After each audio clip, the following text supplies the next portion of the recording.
咱先来看咱国一只平湖的渔船大进满88号，昨昏伫金门外海掠鱼，互中国海警船上船检查，佮扣押渔船佮船员。海巡署早起是证实讲，这只渔船驶到中国领海去掠鱼。陆委会佮渔业署嘛有甲中国方面直接咯。海巡署是发声明呼吁中国，就要赶紧依照停书，甲船佮人放倒来。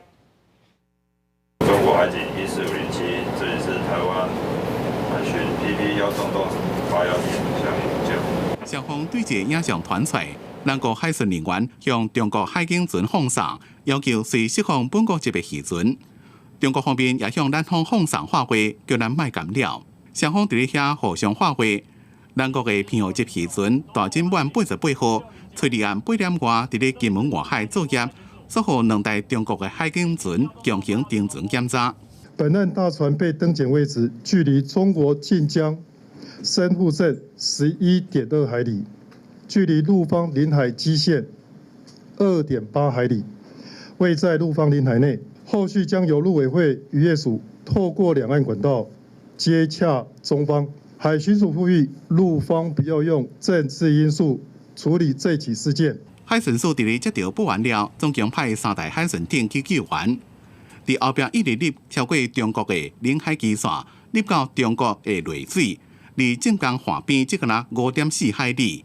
但是中国方面并有7台海警船划过来，双方伫咧遐相上要到1点钟。为了要避免冲突升悬，海巡署停止检历。上尾大金满88号被强行带回去福建的围头港。我方立即向海警船广播，要即立即释放本国籍渔船。对方亦向我方广播喊话，持续广播要求释放大船未果，为避免升高冲突，停止紧追。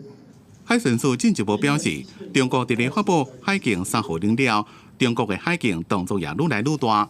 今年甲以往无同，伫休渔期间全面强烈执法，已经发布案例内面驱赶外国渔船138台次，停检14台次，被查扣的船有1台10个人。大金满88号伫休渔期间进入中国主张的领海范围内作业，引起争议。也传讲现场有要到50-60台的船，为什么这个间大金满88号？为什么单独挑那一个？